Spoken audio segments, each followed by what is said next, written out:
Saudara, ke puncak perayaan Hari Ulang Tahun atau HUT ke-78 Kemerdekaan Republik Indonesia tahun 2023 mendekati akhirnya.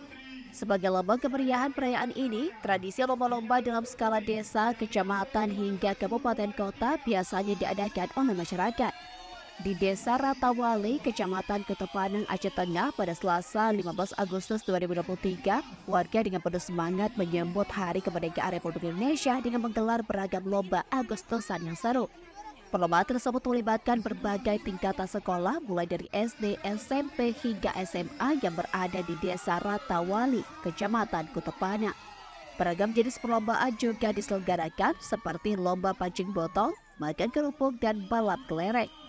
Amatan.co.com menunjukkan bahwa masyarakat di sana sangat antusias dalam menyaksikan perlombaan Agustusan ini. Tidak jarang selama perlombaan berlangsung, aksi-aksi lucu dari peserta terjadi yang berhasil menghibur para penonton.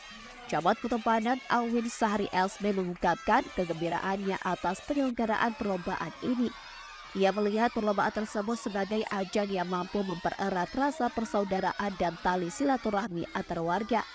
Alwin Sahri Elsme juga menjelaskan bahwa pendanaan untuk perlombaan ini tidak hanya berasal dari pihak camat saja, melainkan merupakan hasil kerjasama antara kepala desa di Kecamatan Ketepanang. Ia menegaskan bahwa tujuan utama dari perlombaan ini bukan semata-mata untuk merebut hadiah, tetapi yang terpenting adalah memperkuat rasa persaudaraan dan kebersamaan di antara masyarakat. Dari Aceh Tengah, Salviandi, Tribun Gayo. Alhamdulillah pada hari ini di kantor Camat Ketepanang diadakan kegiatan dalam rangka memperingati HUT RI ke-78 tahun 2023 yang diadakan berbagai aneka lomba, terutama sekali tingkat SD, SMP, SMA, dan antar kampung se-Kecamatan Ketepanang. Jadi kita putuskan hari ini, kita targetkan hari ini bisa selesai semua kegiatan yang diadakan hari ini.